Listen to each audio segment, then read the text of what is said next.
You ask Tiger to solve. This deals with linear equations with one unknown. The final result is w equals -5.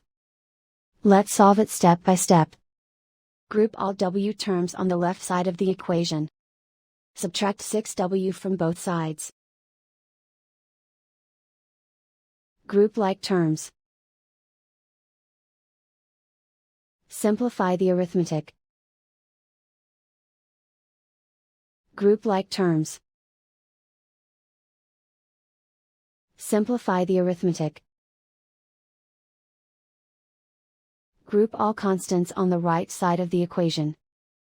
Subtract 4 from both sides. Simplify the arithmetic.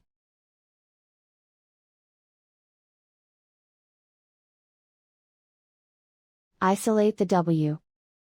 Divide both sides by -3. Cancel out the negatives. Simplify the fraction.